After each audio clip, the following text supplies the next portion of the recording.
Hello, welcome to MGP547, I want to say. I'm Sheepdog, and with me this week is Pab, because Kevin and Anna are on holiday. So hello, Pab. Correct. 547 it is. Hey. 547. Got absolute blank there. I was like, too much responsibility. I've had to do this, 2 weeks in a row now? And Yeah. Memorising a number. That's it. That's too much. Too much. Well, my file from 2 weeks ago was on my desktop, so I'd been looking at that going 546, 546, and then when I checked with you, you were like, no. So it turns out I've deleted last week's file and not kept the one before. I don't know why. I don't know why I keep any of them. Just in case you go, Sheepdog, I need another It's funny raw. that, isn't it? Because I don't really... But I listen to some podcasts and they literally say they have, like, this hard drive's full of just files, like recordings, raw files, the projects and all that sort of thing. I'm like, I really don't. I've got like a handful. We have the Dropbox. It probably goes back, 10 episodes? We delete them every... People have like years worth of stuff. I'm like, I just don't have the space for that sort of thing. I don't have the, I suppose... I just assume that like Lee McElwain and Matt Quine are like collecting them all up for us. They've got the whole collection, and then when we retire, they'll just like submit them to us on a gold disc that they've had imprinted with the files or something. Yeah, if you want to just send a screenshot of the folder you've got, just to Sheepdog on Twitter, just let's see. What am I going to do with a screenshot, Pab? Well, no, all right, a video recording and whatever you want to do, send it to Sheepdog, or just scrolling through all the files you've got saved up for us. Actually, no, I don't want to know. Sounds creepier the more and more I go into it. I want to know, because I'm thinking, like, I don't know, if they're collecting up all that data on me and then I happen to pass away, if they can get there quick enough to like collect up DNA and samples and stuff, they could rebuild me, and I could live on. But they could also, they've probably got enough samples of you to make an AI of you at this point. And yes, I'm thinking. And then then do you like want an AI of you? If they want me to set up like an agreement with Mrs. Sheepdog where like I don't know, I pass in the night and I'm still warm, and they're just like, quick, get Lee on the phone, and they just dial and he comes down from Manchester, he collects whatever he needs to collect, and then 9 months later there's a little baby sheepdog clone with my AI loaded into him. It's doing the world a favour. Yeah, but you know full well it won't be right, Sheepdog. You give it 2 weeks and it'll be talking random nonsense from the internet because it's an AI. Yeah, but it'll be pretty accurate. It'll be pretty bang on. No one will know any different. Well, what I was gonna say, Sheepdog, was Nazi stuff, and you just went, it'll be bang on, it'll be brilliant. Yeah, okay. I'm glad you didn't say that bit. It'll be bang on, it'll be brilliant. Oh, right. Okay. Not not all AIs are Nazis. It said not all Nazis are AIs. There, God. But no. If Matt and Lee want help with their rebuilding us all in AI virtual form.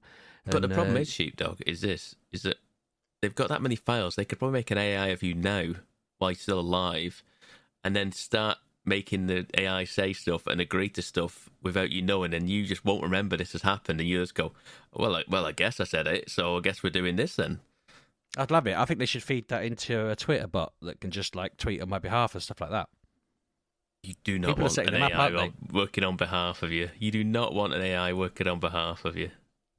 I mean, it depends what it's doing. If it can do my day job, yeah, all right. I just won't tell anyone. Put it on the phones.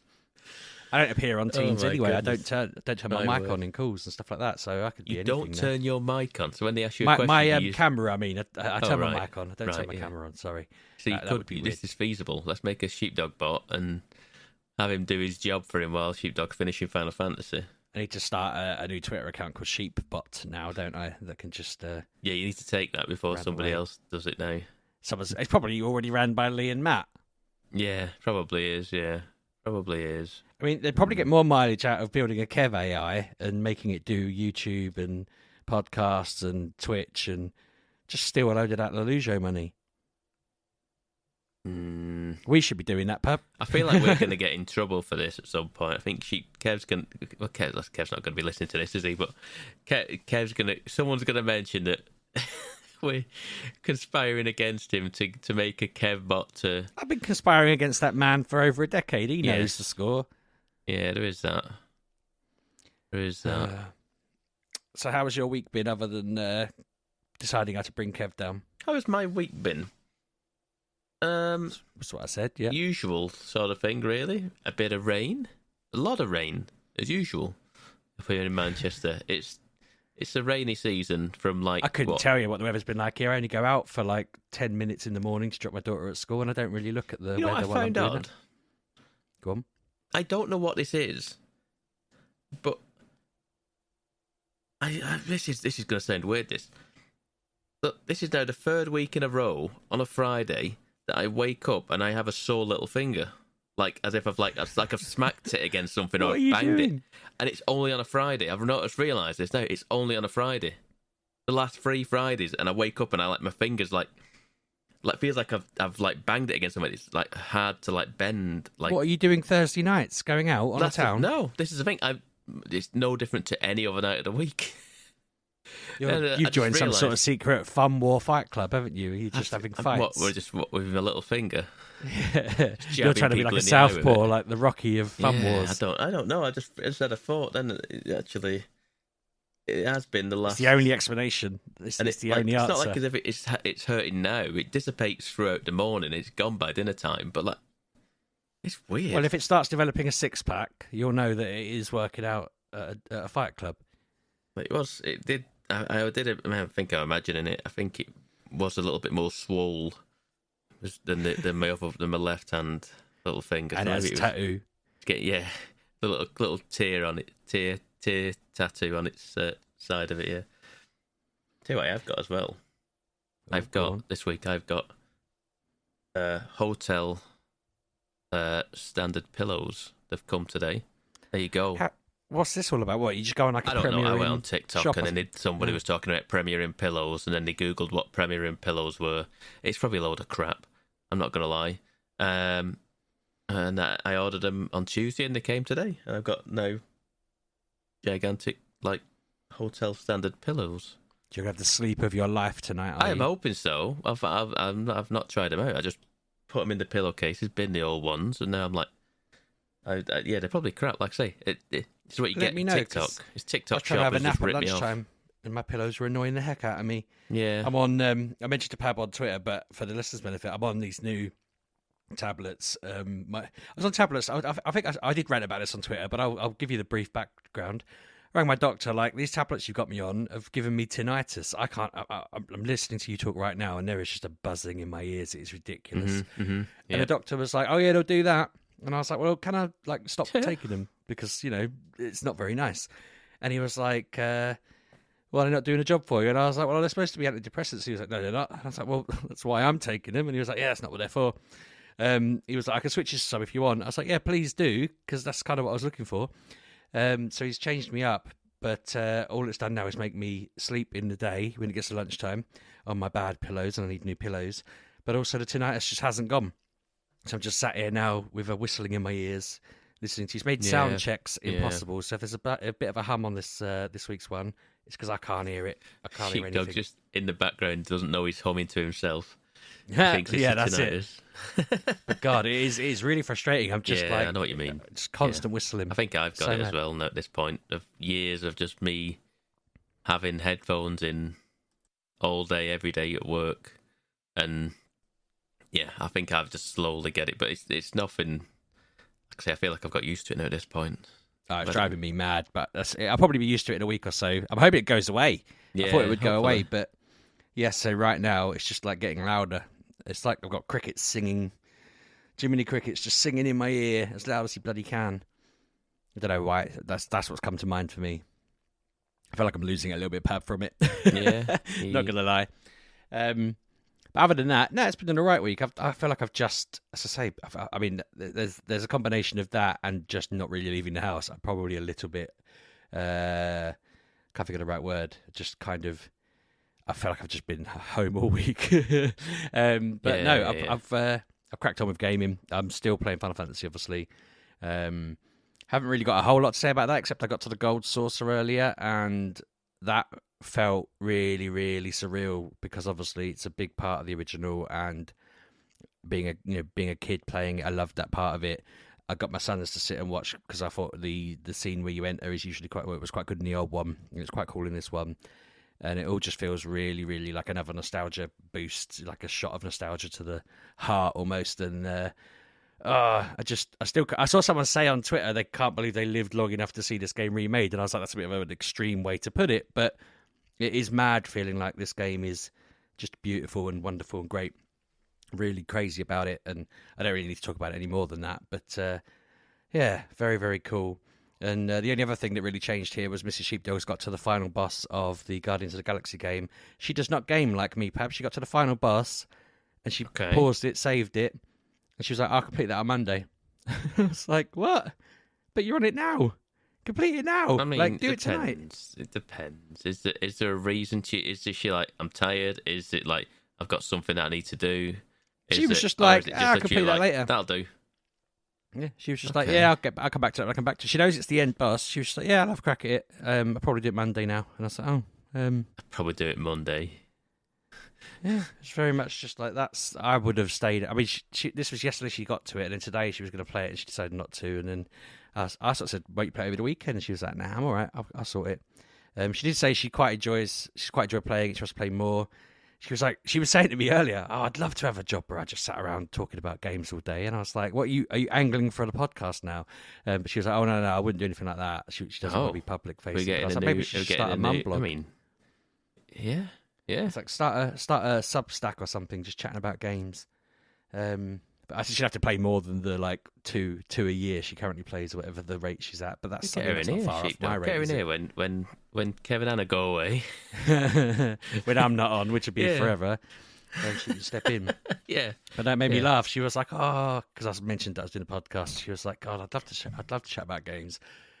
And I sort of said to her, you never play them. You got to play them first. But that's the hard bit, you know. You'd think it's not as easy doing this job. People think, oh, it's easy playing games. It isn't. It isn't. In the sense of it might look easier, and it is easy in certain aspects. But when you see the files and the recordings that we do, and I see the titles, and I have to put the same things in week out because we're all enjoying the games that we're playing, and they're massive games. There is a real pressure to play something different every week and play something new or play something that isn't out of the norm. And I got over that when we were still in like the 150s range. One thing I did do actually that I wanted to talk about briefly, which it's gaming related, but it's not a game. I know we've heard in the past that Nintendo have that kind of send your controllers in and they'll swap them for you. They'll fix them for you and send them back. Sorry, Joy-Cons. Yeah, the Joy-Cons. Yeah, that's the thing. Yeah, a friend of mine had mentioned it, and I've heard about it loads of times and never really done it. And then they mentioned it, and I just thought, you know what, I should really like go online and check this out. And it was so simple. It was just like, yeah, here's the serial number for each Joy-Con. Slap them in a box. UPS came round, picked up the box, stuck a sticker on it. Off they went. I've got an email from Nintendo saying we received them. And then I got an email saying we're fixing them. And then like an hour later, I got an email saying they're on their way back. And it says they'll be back on Monday. And I was just like, oh, bloody hell. I can't believe I've had drifting Joy-Cons for years, like since 2018. And they've literally just had them a couple of days and sent them back. And off the back of that, I went on the Microsoft website and I had to register Ollie's controller so that it would say it had a warranty. Like once I put it in, it said, oh yeah, you've got 1.5 years left on the warranty on this. And they did the same thing. They were just like, yeah, we'll take it, send it in a box. I took it to like a drop-off thing in town. UPS is sending it to Microsoft. They'll send a new one back that's been fixed. And I'm just going to slowly replace all of our drifting Joy-Con and controllers at the moment. It's been really impressive. I haven't had to spend a penny. I'm very impressed. Well, like you say, I don't. Realistically, have you still got the serial numbers for them? So for the Joy-Con, you can just get it. You go to the system in the Switch, and it tells you the serial numbers on them. And for the Microsoft controllers, it's underneath the battery. Yes, but like, I don't think you're getting the same ones back. Oh no, it won't be this. Joy-Cons, it will be. Xbox controller, it won't be. I don't think it will be. They've told me it will be. Yeah, they say I don't a lot care of either way. things, but I'm quietly confident that you'll just get two. You know what? I've heard stories of people. I've heard people's stories where they send in their what are they like? The original ones were like what are they? Red and blue, were they? Yep. And then they send back grey ones, or they send back other colours that aren't the ones that you're like. Well, that's I was like, oh my word, I would be livid if I sent my Fortnite ones in, which were. Yeah, Mrs. Sheepdog thought I was weird that I kissed man goodbye. Did you? That is weird. I was doing it for a laugh. I like took them off, put them in the box, and then I was like getting it all ready, and then I sort of just went goodbye, and she looked at me like, "What on earth?" And I was like, "Well, I thought she'd get that it was a joke, but she just received it as like it was a sincere kiss goodbye," and I was like, "Oh, now this is really awkward." But I'm just having a quick look. It says, what does it say? It says they are repaired and that they're under warranty for another 12 months. The way it talked in all the emails was that they are repairing my ones and sending my ones back. I just genuinely think that's the reason it comes back so quick is because they take receipt of them and then send you out a new one out immediately, and then they start working on them to be another refurb later at a later stage, I assume. I mean, that's probably the case, but it says we have started repairing your. They called it Hack ASCII JCL Blue Bar. I don't know what that means. That must be because it's a blue controller. We'll see. I'll let you know. I'll have the number somewhere from the email that I sent them or whatever. So it'd be interesting. I don't care, to be honest. As I say, they're not special ones like yours. As long as they don't drift, jobs are good. And the Xbox one will be a completely different one though. And once his is back, I sent his first, my son's, and then I was like, I'll send mine after. I did it because his is drifting more and it's bothering him more, but I was also kind of like, I'll test it out with him. But it was super simple, and I'm thinking I've not had any drift on my PlayStation ones, so I probably never have to. Hopefully, I'll never have to test theirs. But I'm impressed with Microsoft and Nintendo on this so far. Touch wood. Yes. I mean, it up from here. Here's something that I was thinking about recently that I keep forgetting to mention to Anna. I wonder if Anna's seen them controllers that they do now. That the Design Lab ones, and they have like all the different colours, and they have like I think you can have like a camo based like print on it. You say camo or camel? Camo, not camel. Camo. But they also have a Fallout print that you can put onto the Design Lab controllers now. I'm assuming she's seen them, but I suppose I've not seen her heard from her for 2 weeks to be able to say anything. But yeah, I think she doesn't tend to do Xbox, does she? Like as much as the others? No, as much as PlayStation. No, sorry. But and then again, but she likes Fallout. Then we did say that the other week about the special edition that was coming out, didn't we? Yeah, she basically told us to get stuff. Yeah, she was like, "Who are you?" Slag off. That's what she said. Nothing. No, thank you. No, thank you. Get out of here. No, I mean we'll point it out to her when she's back. Yeah, but we won't. We'll forget. Yeah, no, I'll absolutely forget 100%. Unless I'm doing it now, it ain't happening. So, have you played anything new this week, or have you been playing the same thing like me? What do you want? Do you want something new or something old? Go new first, then go on. New because it's fresh in my mind, as in less than an hour ago. Fortnite? No, as in less than an hour ago. I was playing it, and I've only played one game of it because for some reason it took a long time to download a game that was 56 megabytes or whatever it was. I played Mars After Midnight. You do not know what this game is, do you? I've had plenty of Marses After Midnight. Have you? Yeah, it's not my favourite chocolate, but it's not mine either. I like a Mars every now and again, but once I've had one, I'm alright for another 6 to 12 months now. I consider them the baseline, a bit like that's like having water to drink. A Mars bar. You're not really doing anything special there, are you? Yeah, but do you not find it odd that some people would say that is the gold standard? That is what everyone should aspire to. That would be odd, yeah. I find that would be, yeah. No, to People me that love is a the Mars. Yeah. that is the line where you're like, that's a bog standard chocolate bar. That is the vanilla. Yeah, yeah. I think so.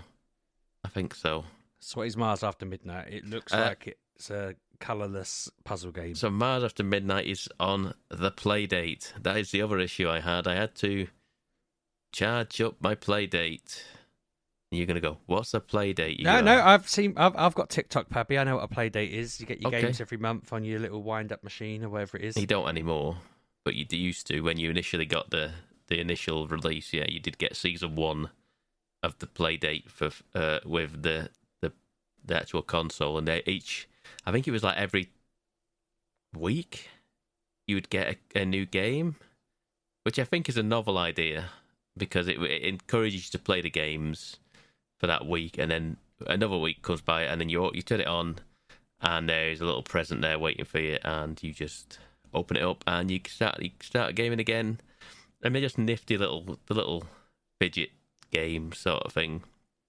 But this game, Mars After Midnight, is from Lucas Pope, and I say that as if you don't know who that is, and people will listening to this will know who Lucas Pope is. It's an American video game designer best known for Shut up. experimental indie games, notably Papers, Please and Return of the Obra Dinn. And He also won the Sumas McNally Grand Prize alongside other awards.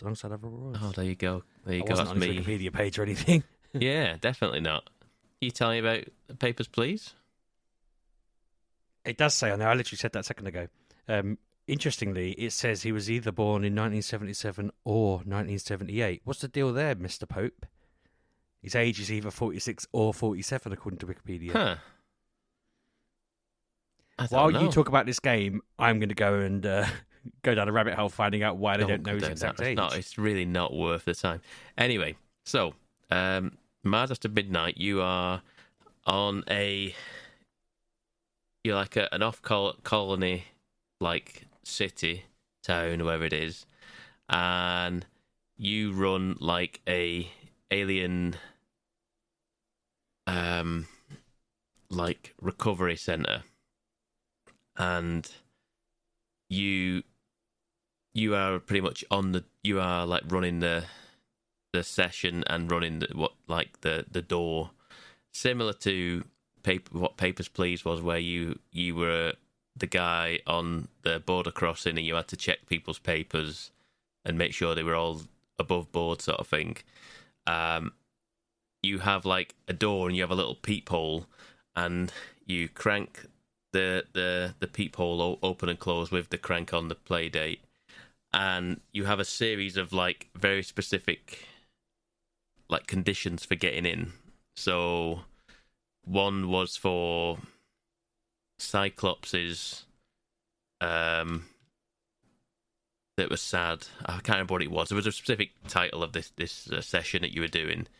So you had to look for. So every time someone knocked on the door, Cyclops anger management. That's the one. That is exactly the one. So again, you have played it. Reading the list.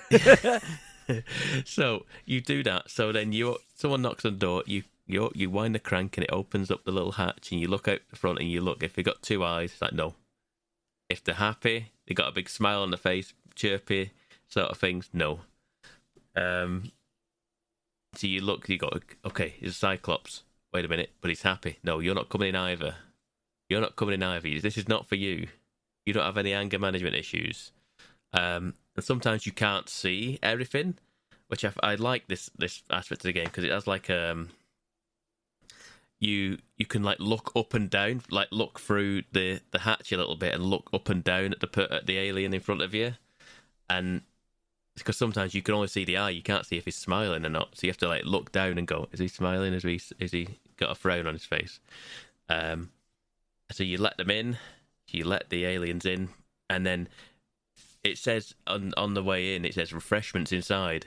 So there's like two parts to this mini game, where that is the initial one where you're letting in the right people, and you only have 6 slots in this session, so you've got to make sure it's right. But then you've got to then keep an eye on the refreshments table, because they come in and they take some pie and they make a mess of the table. And you've got like a picture on the wall of like what your table is going to be set up like. So you have the plates over one side, you have the sign on the other, you have the little pie slice and the pie in the middle, sort of thing. And you've got to like, so at that point when you're at the table, you have like your 2 tentacles that you've got, and you can pick certain things up and then lift them up. And what tends to happen is that you tend to just pile everything up, lift them up, clean the table off. There's like you crank to bring out like the table cleaner, and it just wipes all the table clean. You crank it all back, and you've got to put it all back down again. Meanwhile, there's people knocking on the door, losing their mind at you because they're trying to get in. They've got anger management issues. Yeah, well, exactly. So, and no depth perception. Yes. So how are they banging on that door? It's taking them long enough to bang. Yeah, they just bang it on the door, and you just like, in a minute, I'll get to you. I'm cleaning the table. And then if they are satisfied with the refreshments, they might tip you. So you want some credits. And then you go through the session, and then they give you more credits for how well the session's gone. The session's just like, from what I've seen, it just seems like a sort of a cutscene sort of thing. And then you move on to, I think there's like, I mean, at the end of the session, it was like, okay, these people have all been helped, 6 people. And it says like there are 70-something other colonists need helping. So then you would go into another session. It's like, this session is whatever this, what next one is, and the next one is, and you work your way through it, and I imagine it gets gradually harder and harder. And like I say, that's as far as I've done because it took that long to download it. I've been downloading it for, from me charging up the Did you say it was like only 50 meg, but it took you a while? It was somewhat tiny. It's because of the whole thing of like, I charged it up about maybe a month ago, and then I went to do it today, and it had needed charging, so I charged it back up, put it back on charge, left it, come back. I was like, okay, where's the game? Go to buy the game because it's $6 as well. By the way, there's an actual Playdate store now. You can actually go onto the Playdate and do that. But obviously, because it's literally got 2 buttons, like a D-pad, an A and B button, and a crank. There's no real way of putting your data in there. You have to go onto the Playdate website. So you have to log into the Playdate website, put a card on your account, and then when you do it, you just buy it, and it goes through that way. So I had to do all of this, and then it wanted updating. I did all that, and then it was like, time for an update, so I had to update it. And then, so even their like retro game device thing that's trying to be like old school, it's got all the problems of modern. Yes, but it is nifty in the sense that of that. But then, like I say, I then went, okay, where's the game then? Scroll through all my games, and it's not there. I was like, I don't know where it is. So I had to go into my actual game library that I own and download it, and then it took forever to download. I don't know why it was taking so long to download, but it did. We got it downloaded in the end, and it's on there now. I'd like to play more of it. It's kind of like a more simplified version of Papers, Please from what I've seen so far. I imagine it'll get more complex as you go, as did Papers, Please. Yeah, it's simple, it's nifty, and it's cool. I like these games. I really liked Return of the Obra Dinn when that came out. I think that was that's one of the first games I streamed when I first started streaming a few years ago. Nice. I did enjoy Return of the Obra Dinn. Can people still buy the Playdate console? Is that still? Yeah, I mean there was a buy now button at the top of the Playdate website, and I was like, how does it know what I'm buying? How does it know I'm buying this game? And I realised, no, actually that is the button is to buy the Playdates. I don't know what sort of, because I mean I want to say I waited about, I want to say maybe a year or more for my Playdate because they had that many earlier, orders, didn't you? Yeah, I ordered I ordered it way in advance, and then, like I say, then they came out, and then they were doing it. They had that many orders, and they were making them in batches. So I was in however many stage. I think I was in stage 3. I think what it was. So I got it. Like I say, I feel like about a year after they came out. It's mad to think that someone's just thought to make a little indie handheld console jobby, and it's actually it's cool. Survived, it's really nifty, and it's got an always on screen. The screen is always on because it's just literally like a little black and white screen. It's just got a little like clock on the screen. You could just literally have it sat on your desk as the clock just ticking over. I probably should have it like that so I'd know when it runs out of battery. Then you'd know the time. Yeah, the time is handy to have. Like I said, the only thing that is a bit annoying about this is the fact that it is just like a little black and white screen there's no backlight on it or anything. So if you're sat in the dark, you kind of need a light source to be able to see what you're looking at. Other than that, I was just looking at it today, and I was just playing the game and what have you, and going through all the different menus and stuff. And I was like, it is a nifty little bit of kit. This, I know it's not cheap and it's for what it is, but it is just a cool little thing that has come out, and I'm glad that I actually own it, even though I don't play it very much, and it needs charging every single time I do open it up. But it's fun. Trick is to leave it on charge, Pab. Just plug it in. No, because I use that cable to plug in my controllers into my PC now. It's a bright yellow controller that wire that I have, so I know exactly which one it is. And I use that to now plug in my my dual. What is the PS5 controller? DualSense. I mean, a USB-C cable is like £3 on Amazon. Or probably you've got one lying around your own house. You got a good one. Nah. Why do I need it? Why do I need one off Amazon? I've got one here. This is fine. Get another one, Pab. Leave the poor thing charged. Yeah, I you always know what just time leave it it is. on charge because but you can't do that, because the port is at the bottom, and you stand it up in the stand like facing down so you can see the screen. So you couldn't ever plug it into the bottom. Drill a hole in your desk. Yeah, just straight through. That's a good point. I could just It's better to have an expensive charge dock you could spend loads of money on. Probably as does well. have a little desk tidy thing that you can slot it into and charge up that way. Yeah, probably does. Probably does. I keep thinking about getting random docks for my Echoes just around the house, like instead of just having them there. I don't know. I just want to attach them to walls and hide stuff. Oh yeah, people do that. Yeah.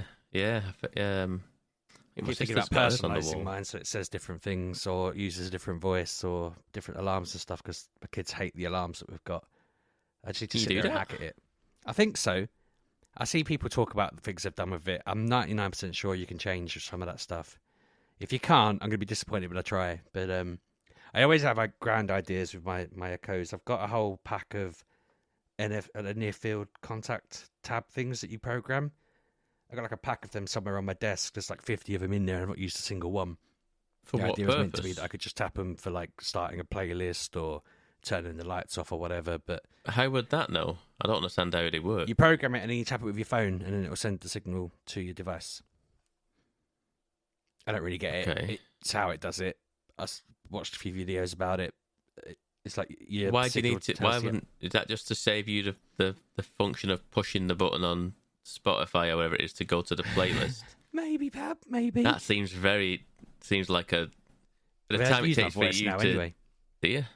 I say like good night, and all the downstairs turns off. Okay, which is cool. So that you might be able to do something with the alarms. I was watching, like, a guy did it to make it like flush his toilet. He had one that he set up to a keg in his house, and every time he just like tapped his glass at a certain, like put his glass down, it would set off this chain reaction of stuff that would then fill his glass up with beer again. But obviously, like once he'd had 3, he had to go replace the keg or whatever. But yeah, no, he has all these gadgets that would like push down and it'd make the toilet flush go off and whatever. There's loads of junk you can do with these things. It's quite interesting. It's a bit of a rabbit hole though, and I'm not that lazy that I can't flush a toilet or turn the light off. But it's just handy and cool being able to say, "Oh yeah, you do it." How does it flush a toilet? I don't understand. As I say, it's got a thing where when it receives a signal, it will push down.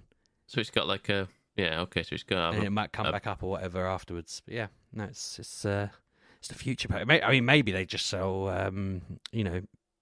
assistant operated toilets now. They should. They will eventually, won't they?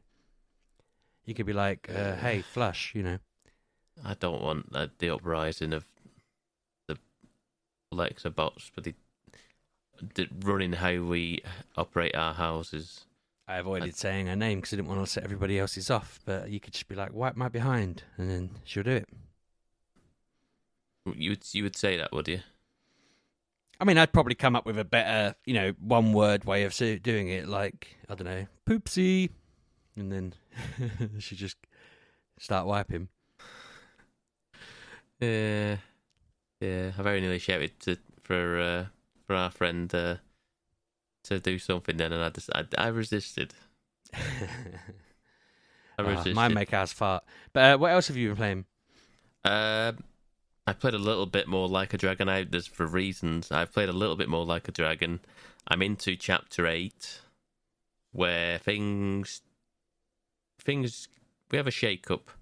We have had a shake up in there, and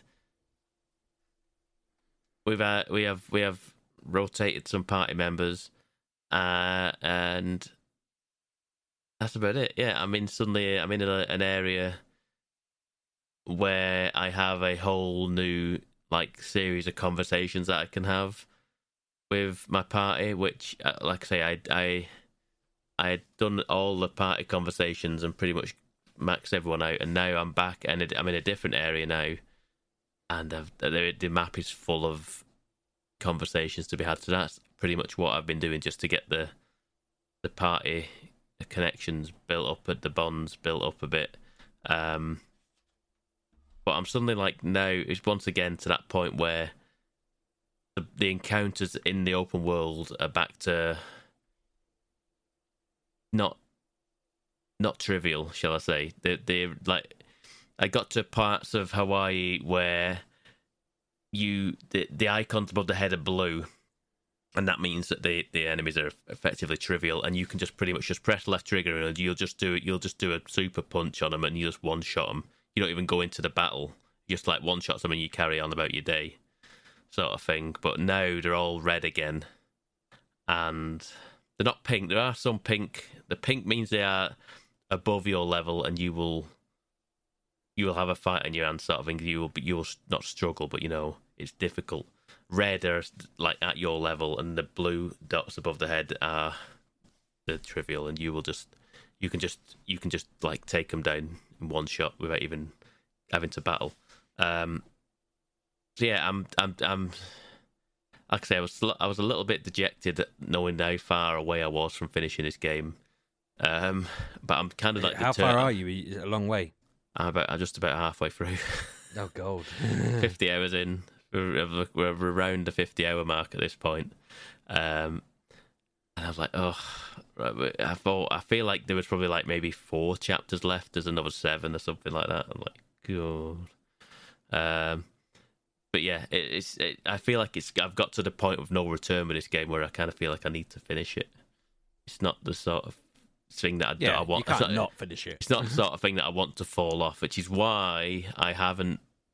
Like I say, we are recording on the week of 3 major releases of the year. Well, 3 big releases of the year this year so far. The Princess Peach game, which came out on Switch today, which is getting 7s, I want to say, 7-ish. I feel like they always give Nintendo games a 7. Isn't it like a meme, a curse? No, that Nintendo games always get a 7. Really. I'm sure that's a thing I read last time they brought a game out. Everyone was like, oh, Tears what a of the surprise. Kingdom was getting 10s across the board. Which one was, sorry? Tears of the Kingdom. Okay. Yeah, the Mario games tend to get a higher score. But yeah, the Princess Peach game seems to be getting 7s, 8s. I don't think it's really necessarily my thing that I want. Dragon's Dogma 2 came out as well today, which is potentially one of the biggest games of the year. And I've watched videos. I've watched videos and seen the review scores for it, and it's getting very good reviews. But I just don't necessarily think it's my kind of game. After watching the videos, I was like, I want to watch the videos, because if I can get tempted into, if it seems like it's up my street, I would be up for buying it. But I just don't necessarily think it is. I might need to watch more stuff, and I will over the weekend. But I just don't think it's for me. And the other one is Rise of the Ronin. Yeah, I'm just looking at that, wondering whether I might try and just dangle it in front of Mrs. Sheepdog and say, "What do you reckon of this? Do you fancy this?" That's getting 7s, and it's a big open world game, a la something like Assassin's Creed, kind of like a little bit Assassin's Creed, and I've seen the reviews of it being kind of middling. But I've heard also people saying they really enjoy just the switch the brain off sort of thing and just go and wander around the map and just do objectives around the map. And I was like, yeah, that sounds like it's up my street sort of thing. But then when I looked into it yesterday, I think. I was like, I don't want to pay 70 quid for a game that I'm just kind of going to be half heartedly just into it sort of thing and just kind of. But yeah, I don't know. I need to probably look more into whether I'm going to be convinced into that. I probably need to give it another week to see the footage. Just like out of the two, I initially thought Rise of Ronin would be the one I would get. If it was getting much higher scores, I'd be much more inclined to pay the full £70 seems a lot for a game that I just don't know how much I'm going to play of it, sort of thing. I suppose similarly that is with Dragon's Dogma as well. I suppose, even though Dragon's Dogma, like I say, is getting like the sort of almost Baldur's Gate sort of scores, and they're saying like it's the next best thing since Elden Ring, sort of thing, and I'm like, ugh. I feel like that comes out every couple of months as a game where they say that, and it's like, all right, okay. Yeah, but this is the one they've been. I think they announced this in 2022, and then people have been losing their mind about it, and yeah, it's been slowly building up and what have you. But I just don't know if it's from Capcom, and it's a kind of little bit Monster Hunter-esque in certain places, but it's also got its own taste, and I just don't necessarily think it's for me. It's like you're a character and you have all these stats and stuff, and then you also have pawns, and then you have pawns that can help you do things, and you can find pawns in the world, and you can hire them and send them off to do things, and they'll come back and you'll go into other people's games to do things for other people and stuff like that. If I remember, if it's like the first one, which I think it is. You can send them off into the world, and then they'll just turn up in other people's games, and then they can join their party and help them do things, and then they'll come back and bring you items or experience and have experience of the world and stuff like that. And it's like, it sounds all well and good, but I'm a bit of a simpleton at heart, and I just want a simple game that doesn't involve so much. It just seems like a lot. Yeah, it does sound a bit complicated. Yeah, it's kind of probably why I've not gone into Baldur's Gate itself, because even just the character creator kind of overwhelmed me a bit, and I was like, oh, with Baldur's Gate, what you were saying before about not wanting to play a game for ages and have nothing else to talk about, I get that problem. But then I also feel like, if I finished Final Fantasy VII and then went into Baldur's Gate and spent the next 6 episodes talking about that, everyone would be like, Sheepdog, this game's been out. But the problem is forever. I don't think that. I feel like that wouldn't be. Well, there is that, and there is a constant pressure to play the latest things. But also, people are just happy to hear. Oh yeah, the games that we're playing, especially if you're playing a game that is beloved. But let me tell you now, Sheepdog. If you got into Baldur's Gate and got into it properly, it wouldn't be 6 episodes. It'd be 6 months worth of episodes that you'd be playing it for. It wouldn't be. That's the problem at this point. You'd be like every week going, you might as well just be like Kev, just going, well, I just play Football Manager, and Kev does that for his job. It would effectively be your second job playing Baldur's Gate, and I know you'd have a good time. I think it'd be fun. I sort of feel like I'm going to miss out on it if I don't play it at some point, but I also just don't want it to consume as much time as it will consume. So I'm like, and it will, and that's the problem for me, is that even because this conversation stemmed out of why I haven't played that much of Like a Dragon this week, and my play style with these games, I feel like I play about an hour, maybe 2 at the max, and I kind of go, yeah, that'll do, I've had enough. I just don't have the attention span to play more than probably 2 hours at a time these days. And I listen to podcasts and stuff like that, and they go, I spent all day on this. I was like, I spent all of Saturday, and I spent the weekend just playing this game non-stop. I was like, I just don't have it in me. I don't know what it is these days. I ebb and flow with that. If I get the focus, I get the focus. If it's not there, it's not there. But even then, even if I have the focus to do it, like I say, I can probably do maybe 2 hours, and then I kind of get up and go, I'll go and get a drink now, I'll go have something to eat, or I'm just going to have a sit down and just have a relax for a bit and just watch something on YouTube maybe or something, or check my phone or whatever. And then I just don't have the staying power. The last time I did this properly was when Starfield came out, when I actually played. I think I played 9 hours on that first day. And it wasn't. I feel like I was doing a lot of it just for podcast reasons. A lot of it. I mean, I was having a good time with it, but I was also having a lot of breaks in between that as well. I suppose I was like, I do like an hour or 2 in, and I get up, go and get a drink, go go and have a sandwich or something like that, and then I'd come back to it, do another couple of hours, do something else for a bit.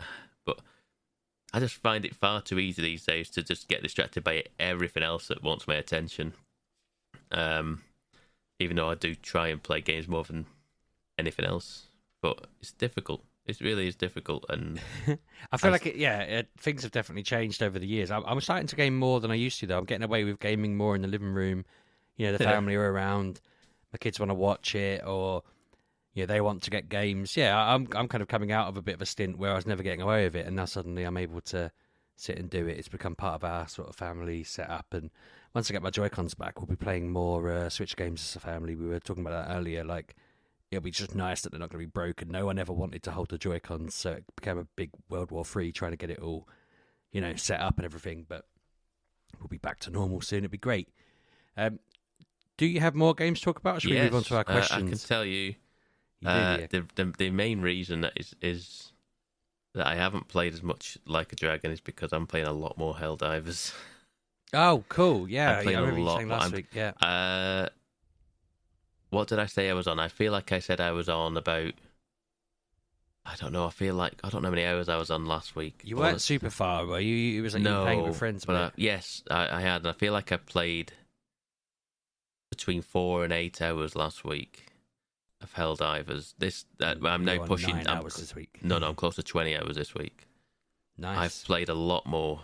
It's been the only game that I feel like I've been playing. I've been like...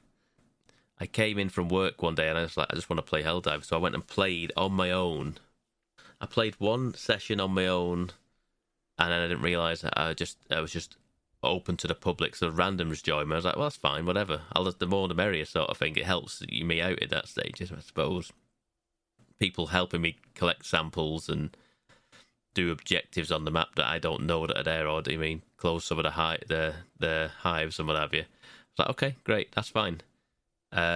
Until I got lumbered with some guy who was higher level than me, but he was far from competent. He kept hitting me in the back. He just kept punching me in the back of the head. I was like, I don't know why. Was why it I Kev? would do it. No. And he just kept dying all the time. I had to keep bringing him back, and he just kept running off and dying. I had to keep bringing him back. And we got the mission done, and I just turned it off. I was like, I don't want to be regrouped with this guy. I turned it off. I was like, that's enough for today.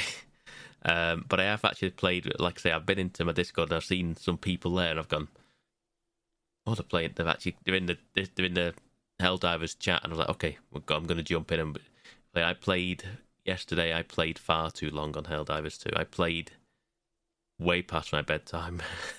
That's probably why your finger was in Pab. No. No, I don't think so. No. But yeah, it's one of them games that is just, I find the crunch to get to progress through the levels, to be able to get enough samples to go and upgrade your ship, to get enough stuff to get enough credits to put into the war bonds, to get new gear, to get new clothing items and cosmetics. I saved up all of my war bond credits for a incendiary breaker, and I was massively disappointed. It's like 60 of the credits, and I was like, okay, we got there, and I got there and I got it, and then I took it out. I was like, I just want the old breaker back, because the regular breaker is automatic rather than semi-automatic. Which the incendiary one is. I was like, it's just not as good. So I went back to that one. I'm just disappointed. I just burnt 60 credits on something I didn't need. Damn. But yeah, I continue to enjoy it. We're not even going near like the robot side of the game yet. We're just doing the bug side of the game right now. We're on medium, I think. I can't remember. There's like trivial, easy, medium, and then there's challenging, and we're up to we started challenging now. That like each level brings like a different kind of thing with it, and we've now got bugs that are like stalkers, which are like invisible.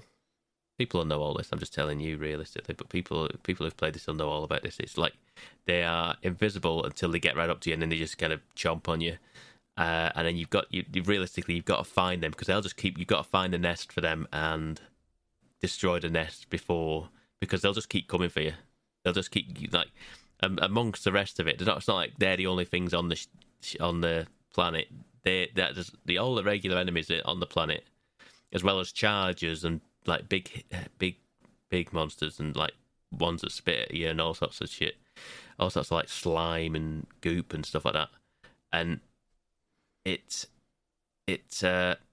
you've got to deal with the stalkers. They'll just keep coming for you, and because they're invisible, you're fighting all the other enemies. You don't even notice there's something like blurry in the like over to the left of you. Like you can sort of when something's invisible, it's got like a cloak to it, sort of thing. It's got like a shimmer. You can see something that's not quite right. That's what it is. Yeah. You don't notice that sort of thing until it's too late. So you kind of have to. Every time I've encountered them, we've gone like, right, stop what we're doing. All the missions on hold. We have to deal with wipe these out. Which direction did that one come from? Okay, and then we go kind of like stand still and go, right, which way did that come from? That came from over there. Okay, the next one's coming from over there. I can see it. We'll go that way. It's coming from over there, and then we all kind of traipse over there and deal with the nest and go, right, okay, we can carry on with our stuff. So like I say, we're in challenging now. We're not on hard yet. Like I say, challenging also comes with rare samples as well, which is an extra bit of currency which you need for ship modules. So we are working our way up through. Well, I am. I'm working through trying to get different modules for the ship and new barrages and stuff like that you can drop down, like call down.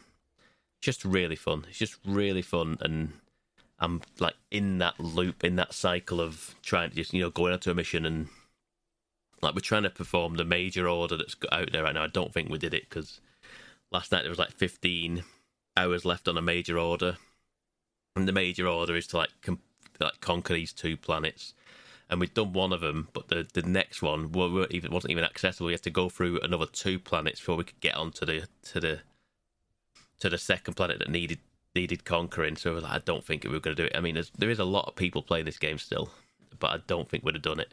And for completing the contributing towards the major order, you will get, I think it was like 35 war bond credits, which is quite a lot realistically, because each mission we're coming out with maybe between like 5 and 10 credits a mission to go towards your war bond, which is all these stuff that you can, like all your upgrades, like your guns and your cosmetics and stuff like that. Yeah, I just enjoyed that. I've been enjoying that one, and that's been taking my time away from Like a Dragon. Like I say, obviously, my obligatory fortnight I play most nights for a couple of hours.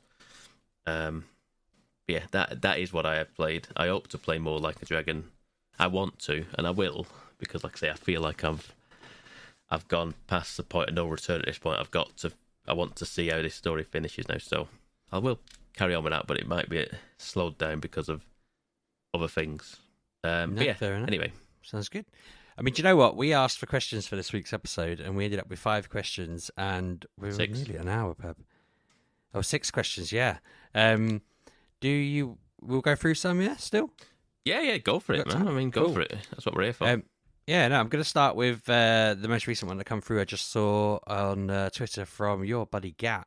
Yeah. Gat1986T. Is there a genre of gaming that you miss? For example, light gun games, sorry.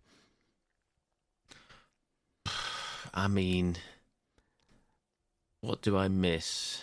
I can answer for me because I've had more time to think about it than you. Okay.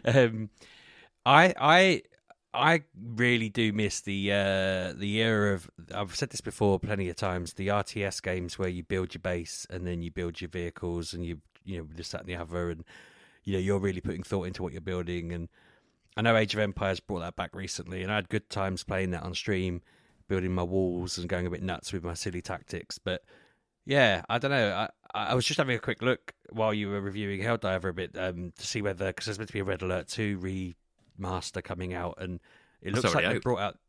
Is it out? Because they brought out the old one on Steam.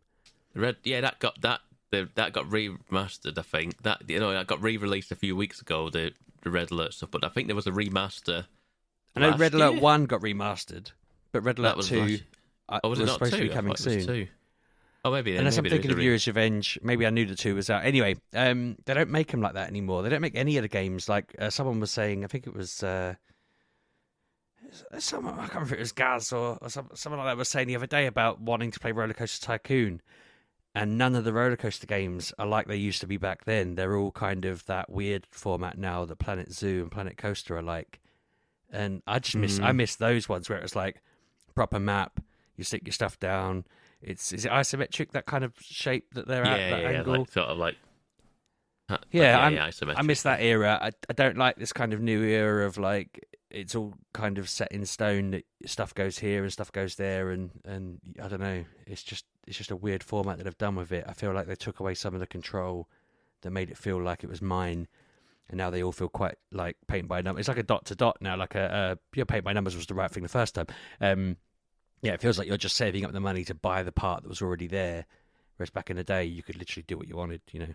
And games just don't have that anymore. So that's my answer. But have you thought of one yet? The question was, what is any types of games that genre of gaming that you miss? Yep. I mean, I was nudie games. I was thinking they haven't gone. Trust me, they haven't gone away, Sheepdog. If you look on Steam any other day, there are about 50 different games like that on Steam. I wouldn't know, Pab, not you. It's mainly because you look at it and you go, what the hell is that? And you click on the name. You don't click on it, you just hover over the name and the screenshots go up. You're like, nope, never mind. That's all I need. That's, okay. Yep. Yeah, it's insane the amount of stuff like that is on Steam these days.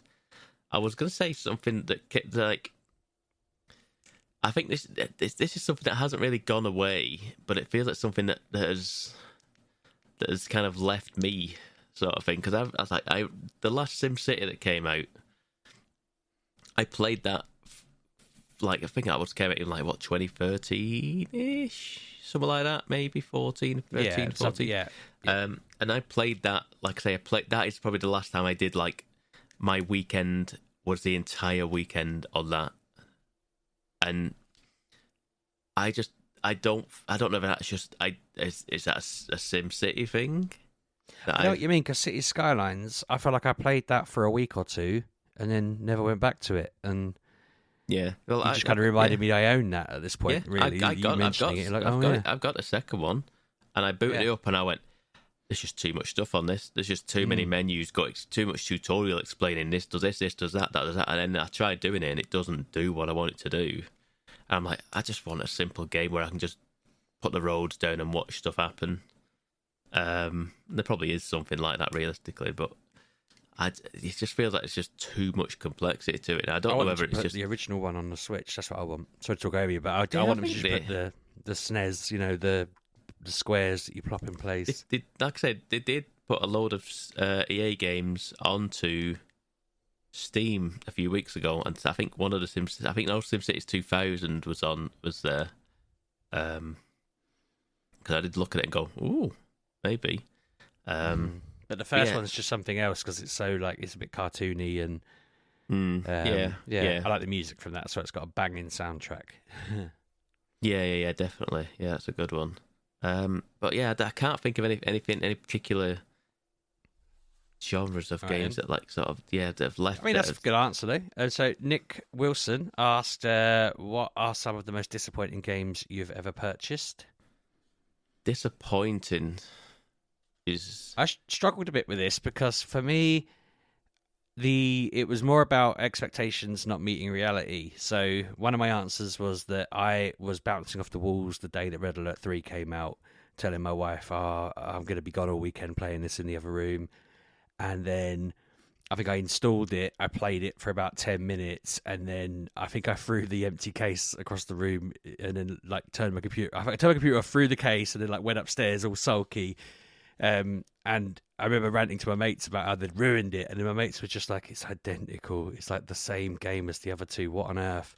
And then when I loaded it back up, I was like, "Yeah, it's not that different. It's fine." But for that brief period, I was like very gutted. And I also, until recently, I was telling a friend of mine that I got Final Fantasy 13, and that I was outraged about how quickly I got to the end of it. I remember telling someone I was like, I don't know, a third of the way through, and then it turned out I was around the corner from the end boss. And they said to me, I'm pretty sure 13's got the most hours it takes to complete a Final Fantasy. And I was like, that can't be true.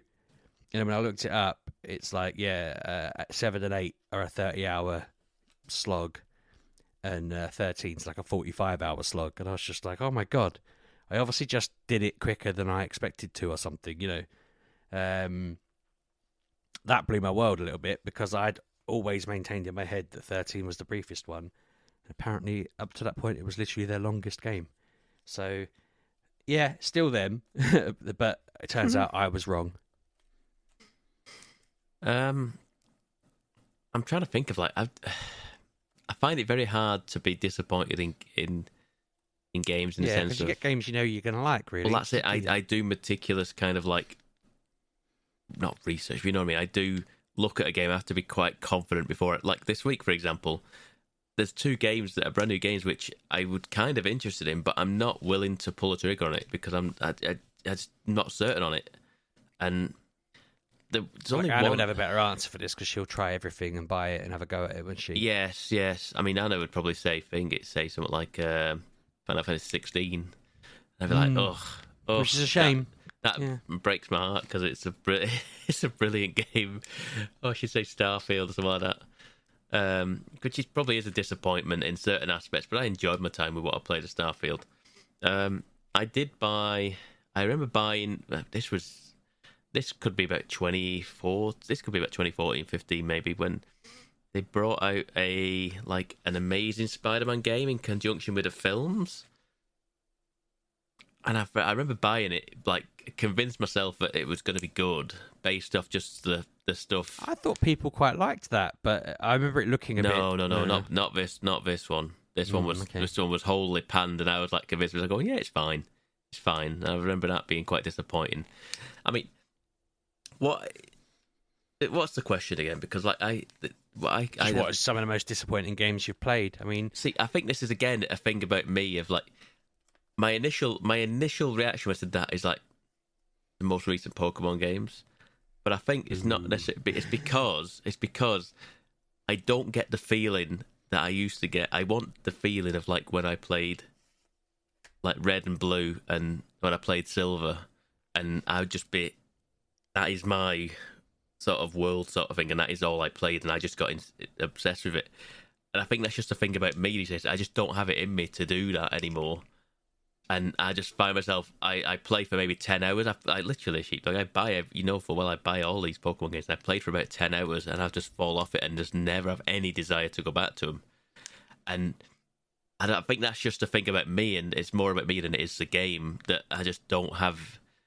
I don't get engrossed in and lose myself to it anymore like I went wanted to. Through a similar thing, so I get it. I definitely have been up and down over the years. I feel like I'm in a good rise for gaming at the moment, and I think for me it's fun sharing Pokemon with Ollie as well. You know, that makes a difference. That does help. That does go a long way, I suppose. You have pretty much sort of like someone else who is playing the game simultaneously with you and encouraging you along, I suppose, and that goes a long way. I can't think of anything else off the top of my head though. That's good. We've got 3 more to get through, so we're over the hour now. So let's crack on. So Rick Neal sent a double-barreled question. He said, "What is your best gaming memory playing solo and playing multiplayer? And also, will there ever be a live MGPX competition to see who is the best gamer out of the 4 of us is?" Not likely.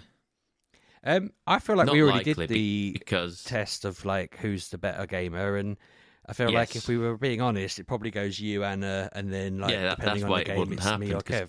That's why it wouldn't happen, because Kev wouldn't let it happen. Kev wouldn't want to be in the bottom, even though he might think it's literally there might be a race between you and him. I think he'd be too worried to be bottom. And I do. I think he'd hate the idea of losing to me, and I have no way of knowing. I don't care, to be honest. Like, I could be in the mood for it and do it, or I could just phone it in. Which is why it won't ever happen, I'm afraid. It's a shame, isn't it? If he could handle being a loser, we could all pick a game each, couldn't we, and figure it out.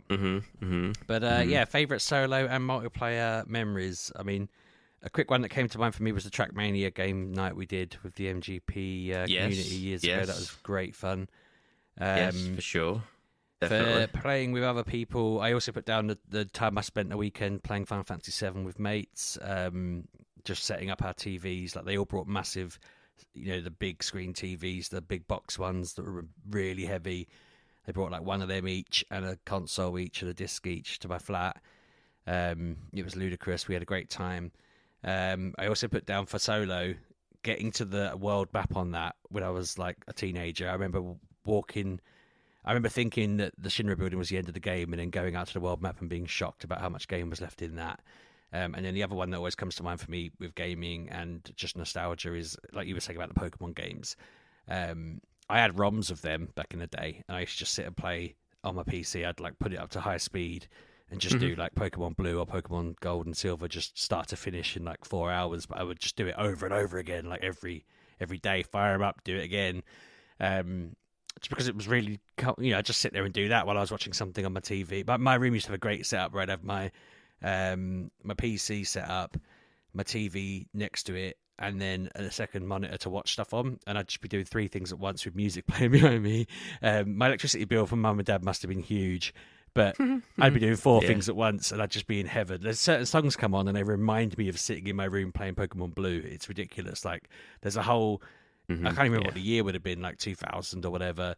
Any song from that era could come on, and it'll be like, oh, this came out in that summer where I was sat in my room playing this. But to me, that's a great memory. And it's probably a weird one, but hopefully you've had time to think of one yourself. I mean, the multiplayer ones initially, I'll set off more recent in the sense of like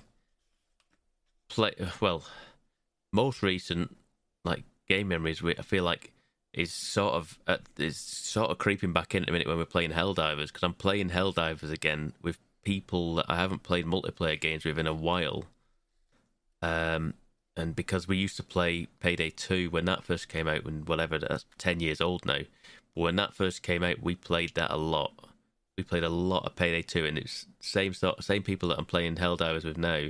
Nice. And we would play it meticulously, and we'd go around and stealth each mission, and we'd do, it'd go loud, and we'd end up having to fight our way out. But we found ways to do it quietly. We found ways to actually do it how the game wants you to do it, quietly, without people knowing you're robbing the bank or the jewelry store or whatever it is you're doing.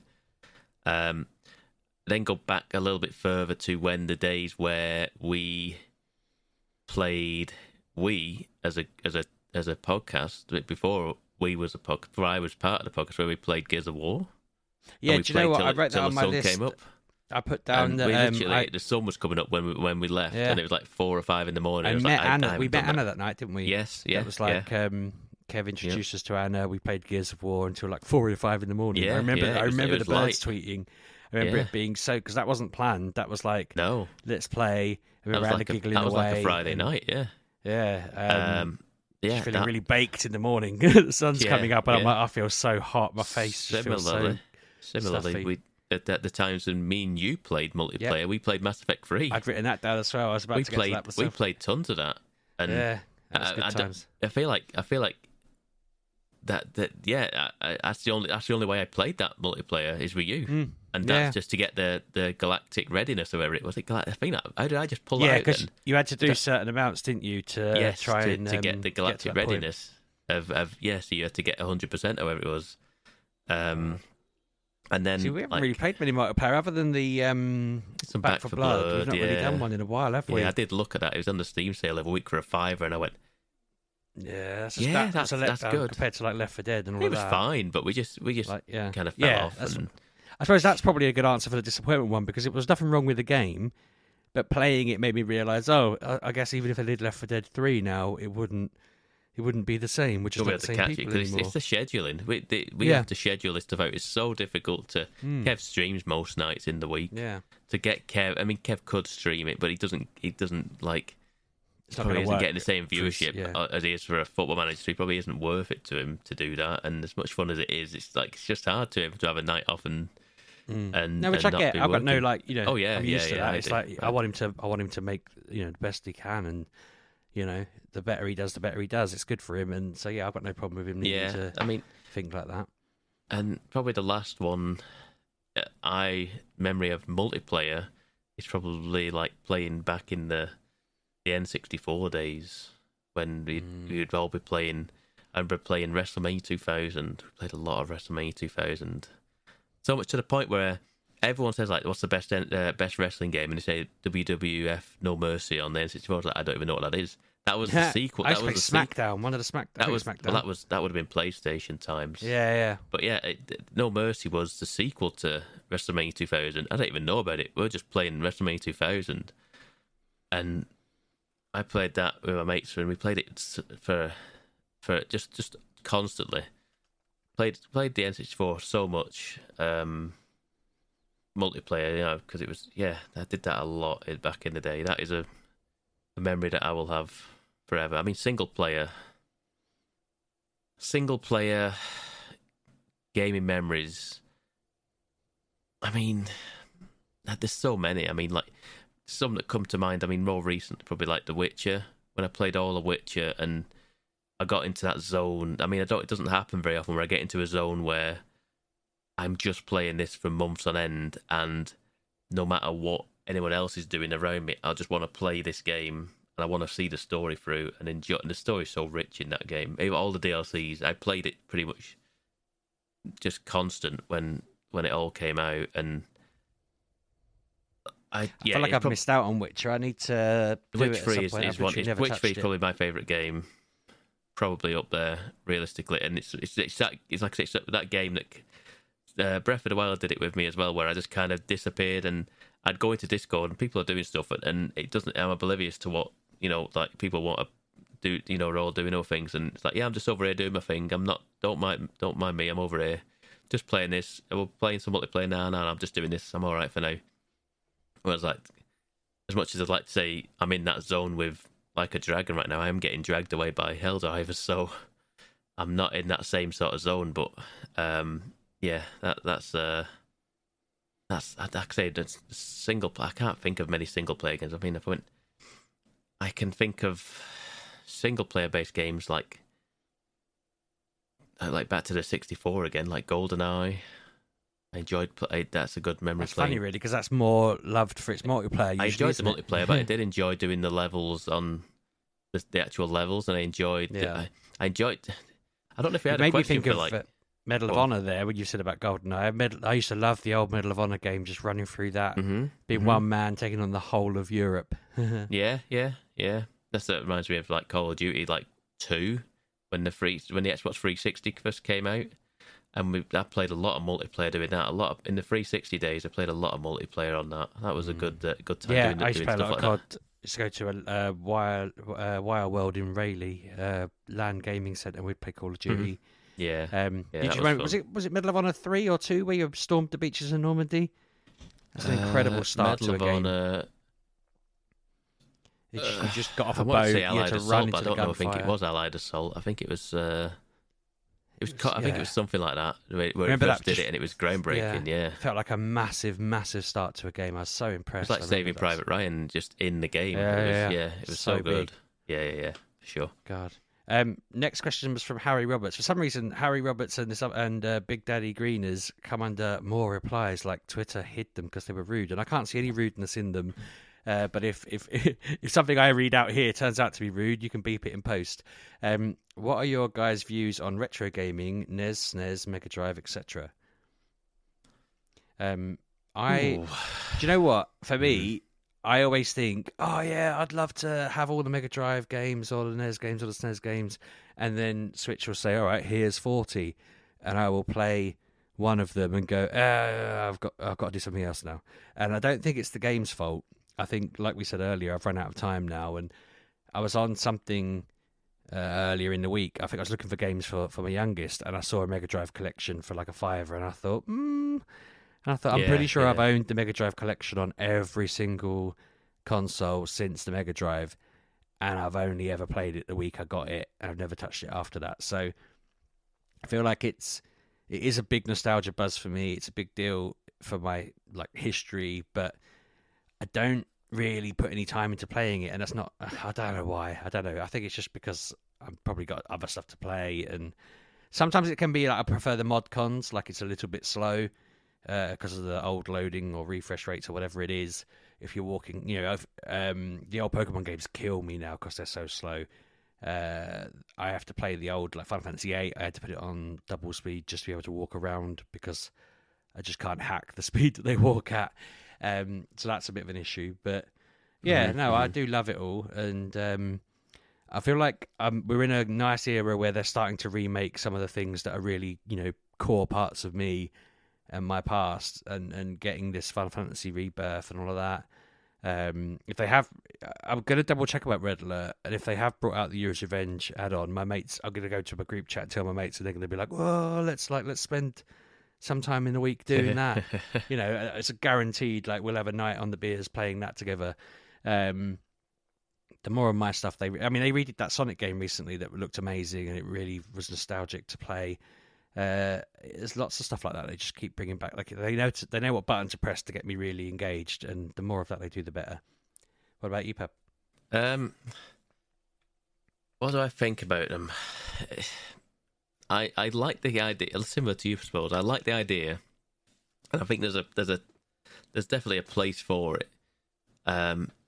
But like you, I find myself, like you say, they bring like the Nintendo Switch Online sort of thing, and they come out and they go, "Oh, look at all these games," and I go, "Okay, let's get on this." And I just scan through all the titles, and I kind of go, "Okay," and put it down, and never actually get to anything, or I get to 1 or 2 games, and then just play 5 minutes and put them down and go, "Okay, yeah, this is definitely that game."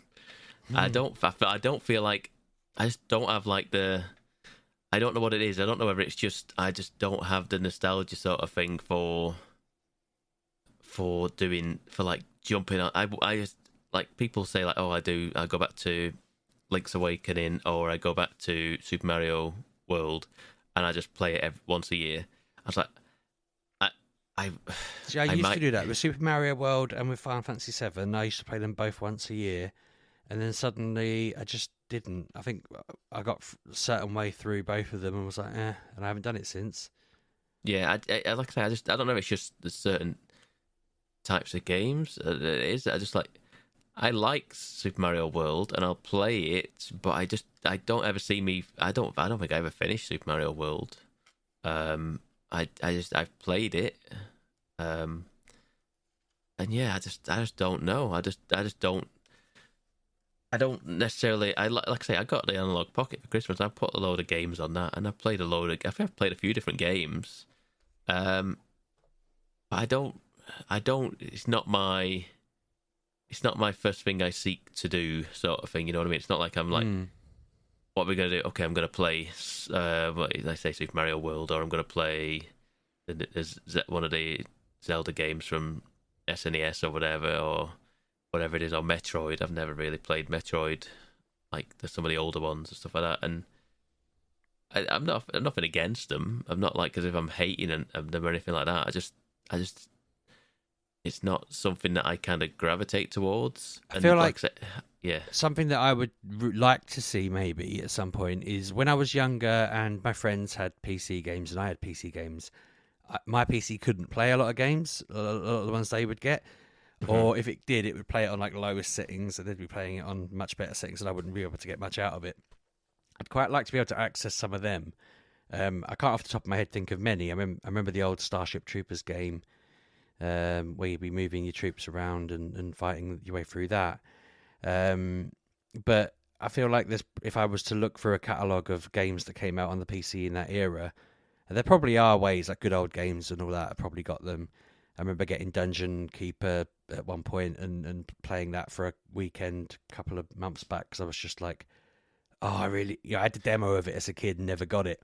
Yeah, There's probably loads of that where if I actually went and looked through it, I could just for sure, cover up some sort of yearning I had as a teen or whatever.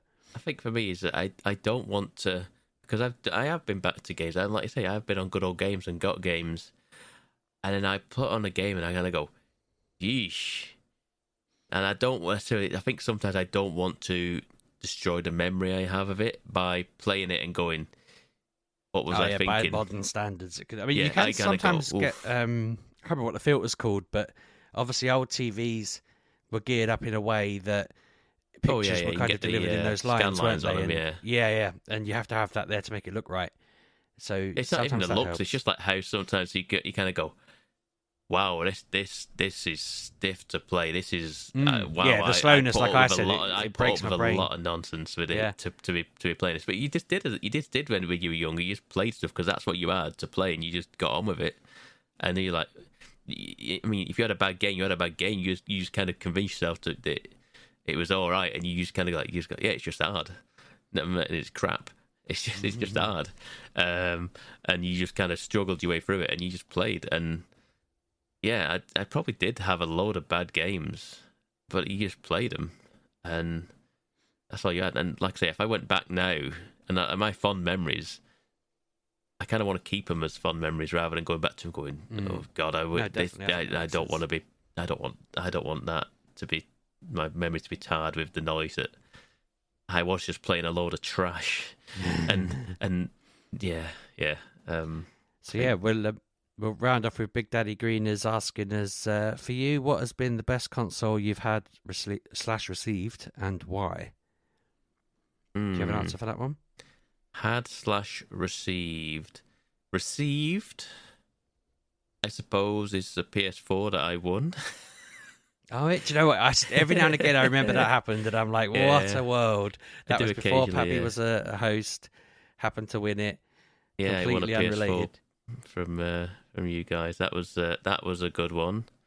Best console I had, I don't know. Because like I say, yeah, go on. Well, you were coming to an answer then. I was just say I don't ultimately have an answer because, like I say, my initial thought was probably my N64, but like I feel like my formative gaming years kind of came into like around like the 360 sort of time, or maybe that on the rise through the original Xbox into the 360 is where I kind of properly became a pro. I don't know, but yeah, go on. It's hard now. I've got a few answers in my head because it's like there's certain ones that are obviously special to me. The first console I ever received was the Master System 2. My parents got me that for my, I think, 6th birthday. And I remember I had a really good run because they got me that, and then when I was 7, they got me the Mega Drive. It was like, I think my cousins got the Mega Drive the year I got the Master System, and then they got me a Mega Drive to match them. So those two really are in my head as like my childhood consoles. I remember my dad got a SNES, and then I just nicked it. Basically, it was my SNES after like a month. But for the ones that I've kind of bought myself, the PS2 was the first one I ever actually I have a job, I've gone out and bought a console. I actually ended up, mine broke one day. I think I said this before. Mine broke one day, and I ended up just getting a bus into town, buying another one, and going home because I was just a 19-year-old living in a flat with just money. It was like, well, let's go buy another one. And yeah, in my head, I had loads of games for that. I think I had the funds to kind of play what I wanted on it.